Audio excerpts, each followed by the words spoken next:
Okay, welcome po sa ating munting YouTube channel. Ito ang inyong Pinoy Firearms Instructor na gunsmith din naman.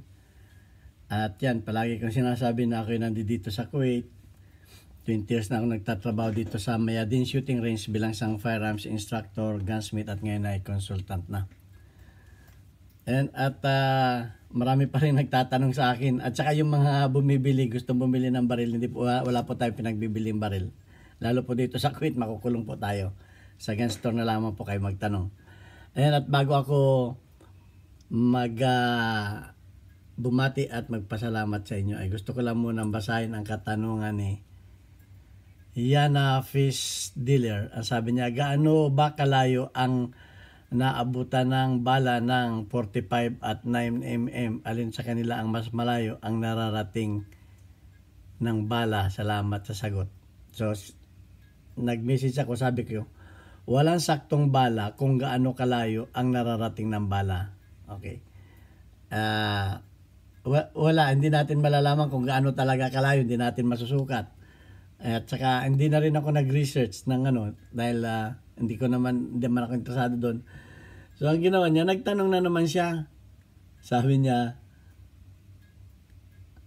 ang sabi niya dito, ito, nagtanong naman siya. Pangalawang tanong, boss, tanong lang, alin ang mas malayo nararating ng bala pag pumutok 9mm bala ng 9mm ba o 45? So sinagot ko na naman siya. Ang sabi ko sa kanya, mas magaan na bala, mas malayo. O, depende rin niya sa lakas ng load. So hindi pa rin siya na si Yana Fish Dealer, parang hindi siya kontento do sa aking sagot. So nagtanong ba siya? Ang sabi uli niya, pero para sa iyo sir, alin ang mas malayo ang nararating na bala? So parang hindi tayo titigilan ng katatanong, kaya gagawa na lang ako ng videos. Ayan o, kaya sinagot ko siya, okay, gagawa na lang tayo ng video. Okay, at bago ko sagutin yan, kung alin ba talaga ang mas malayo dyan, mahirap sagutin yan. Hindi natin alam kung saan Pero sasagutin natin yan. Sabot ng ating malit na kalaman. So magpapasalamat lang ako sa 37,000 na 200 plus na mga subscribers natin. At maraming salamat din sa mga ganda ninyong comment at sa patuloy na pagsubaybay ninyo sa ating YouTube channel. At ako'y natutuwa na marami naman ang natutulungan ng ating YouTube channel sa pagdating sa mga problema sa baril. At gusto ko rin pasalamatan ang ating mga silent viewers na hindi nag-skip ng ads, sapagkat tayo nga po ay isang charity vlogger. Ang main purpose po talaga ng ating YouTube channel ay pagiging charity vlogger. Dahil noon pa man ako'y nagpapaaral na ng mga bata, na mga anak na single parent.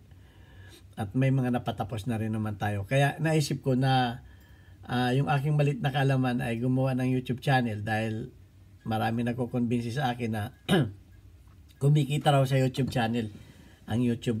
So naisip ko na ang kikitain ko dito ay tinutulong natin sa mga estudyante na anak na single parent. Meron po tayong 6 na pinapag-aral na mga bata. So wala naman tayong pinapag-aral na dahil tayo nakapag-graduate na ng mga anak. Ayan, at pasasalamatan ko lamang yung ating mga silent viewer, sapagkat malaki rin ang tulong nila, dahil maliit lang yung kinikita natin sa YouTube na 5,000 lang. So kulang doon sa 6. So may mga sponsor tayo na nagpaabot ng pagmamahal sa ating mga estudyante. Pasasalamatan lang natin, at shout out kay Alfredo Isidro Ordosipe ng Las Piñas, si Architect Arnel Salvador ng Kuwait, si Jubel Platon ng Boy Umay ng Riyadh, Saudi Arabia, si Ombet ng Kia Motors Kuwait, si Anthony Evangelista ng Pasay, yung ayaw magpakilala, tawagin na lang nating Adrian. At yung huli nating bagong sponsor, si Conrado Ilolailio. Okay, maraming salamat sa inyo, at malaking tulong din yan. Hindi naman ang pagtulong ay wala sa laki ng halaga. Okay, at sana dumami pa yung ating mga sponsor. Kaya nga may number tayo dito. Diyan nagpapadala yung ating mga sponsor, yung number sa ating likuran. Diyan nagpapadala sa ating GCash number. At pag dumami pa yung ating mga sponsor, dadagdagan natin yung ating mga estudyante na tinutulungan. Okay, napakasarap po na may tinutulungan tayo. Ayan, at sasagutin na natin yung katanungan sino to? Si Fish Bindor, si Ana Fish Dealer. Okay, talagang gusto niyang malaman eh. Okay, ang ano ko niyan, kung alin yung mas magaan, ayun nga, sagot ko sa kanya, alin ang mas magaan, yun ang mas malayo. Kasi nga, pwede kayong mag-comment kung hindi kayo conforme sa akin, wala namang problema. Kasi nga, nung ako ay nagre-reload pa, napapansin ko na doon sa mga label ng, kasi pag bibili kayo ng gunpowder, nakalagay doon ang label, yung bigat ng inyong heads, ganun kadami ang pulbura na na ilalagay ninyo. Napapansin ko na pag mabigat yung yung heads, ay mas konti ang pulbura. At pag magaan yung heads ay mas marami ang pulbura ng magaan ng head. So, pag marami ang pulbura at magaan pa yung head, natural, malayo ang mararating niyan. So, ang 45, konti lang ang pulbura. Hindi na ako magbubukas ng ng bala kasi pag nagbubukas ako ng bala, nilalagay ni YouTube yung yellow alert. Ibig sabihin, hindi pa pwede sa ating community guidelines. So, hindi na ako nagbubukas ng bala ngayon. So, yun lang ang napapansin ko. Bala na kayo kung maniniwala kayo sa akin. Kung magbukas man kayo ng bala, kumpara ninyo ang dami ng pulbura ng 9mm at pulbura ng 45 ay mas marami pa ang pulbura ng 45 kisa dito sa pulbura ng 9mm. Kahit magbukas pa kayo. Dahil yan ay subuko na. Dahil kahit dito malimit ang magbukas dahil gumagawa ako ng mga ganito, itong mga bala na ito, marami akong ginagawa nito. Ito yung mga pinangre-regalo sa mga official. Ay marami akong nabuksan na bala, talagang mas konti ang pulbura ng 45 kisa sa 9mm. Dahil nga mas magaan ang 9mm. So naisip ko, bakit ganon? Naisip ko kasi nung ako nagre-reload pa, nagsubok ako ng P+, talagang mararamdaman mo talaga yung recoil at sipa ng baril pag dinagdagan mo yung recommended ng powder, yung nakalagay doon sa label. So, dapat talaga sundin yun, yung specification na yun, kung ano ang bigat ng inyong heads, kasi hindi naman pare-pareho ang bigat ng heads. Okay? Yun lang ang ilalagay ninyo na powder. So, yan ay may scale yan para isi-sit up mo yung iyong reloader na kada pump mo ay yun lang talagang eksaktong powder ang malalagay mo dyan. Hindi dapat sumubra. At pag kaya may mga reload na sumasabog ang baril, minsan nagdo-double pump, nadudoble yung powder, sumasabog yung baril. Lalo sa mga revolver, maraming nangyayaring ganyan. So, kaya may mga nakita na rin ako nagpost sa Facebook na ganyan, sumabog yung kanilang nag-backfire ba? Yung niya ay yung apoy niya pumunta dito sa nadamay na rin yung bala sa magazine. So ayan.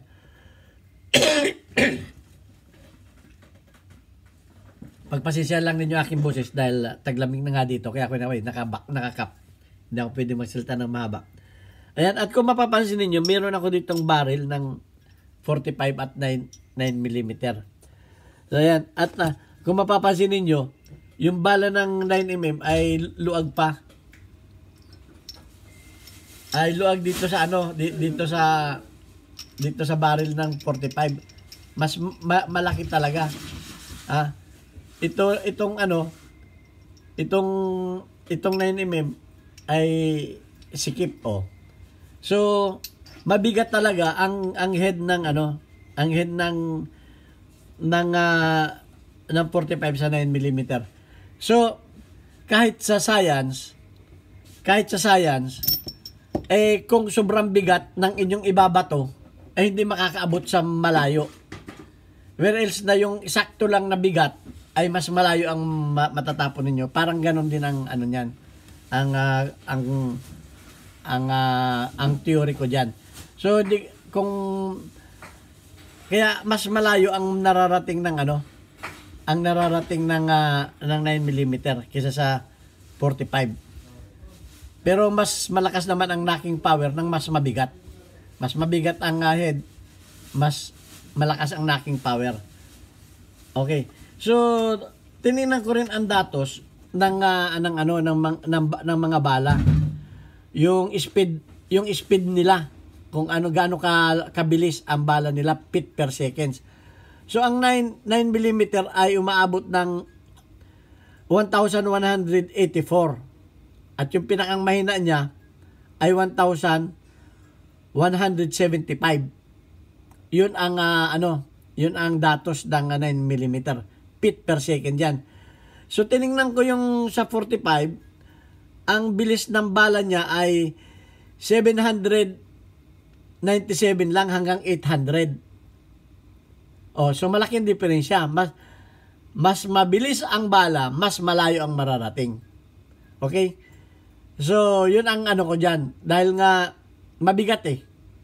Kahit pa sa sasakyan, kung sobrang mabigat, kung mga truck, hindi mo pwedeng ikarira yan. Dahil mabagal nga yan. So, yan ang ko. Yung, tiningnan ko rin yung iba, yung revolver na Magnum nga eh. Yung revolver na Magnum ay 279 revolver na Magnum yan ha. Yung rifle, itong rifle, ito ang speed niya ay 2,596. Yan ay kinuha ko yan sa datos. Rifle yan. Dahil mas mabilis talaga pag rifle kasi mahaba ang dinaanan niya na barrel. So ayan, ang AK-47 mabigat, 2,381. Okay, yung mga AR rifle 223 M16 nasa 2,637. So mas mabigat, mas mabilis pa rin ang mas mabilis ang magaan. Magaan kasi ang head ng mas magaan ang head ng M16 kaysa dito sa sa AK. So yan. Kaya makikita natin na pag magaan talaga, mas mabilis ang takbo ng bala at mas malayo. Natural, pag mabilis ang bala, mas malayo ang mararating niyan. So yun lang ang masasabi ko.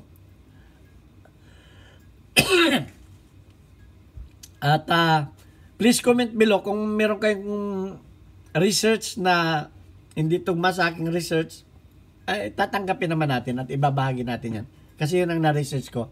Pero kahit hindi ako mag-research, ay alam ko na mas magaan, mas malayo ang mararating. Kasi nga, ang powder ng mas magaan na heads ay mas marami kaysa sa mabigat na heads.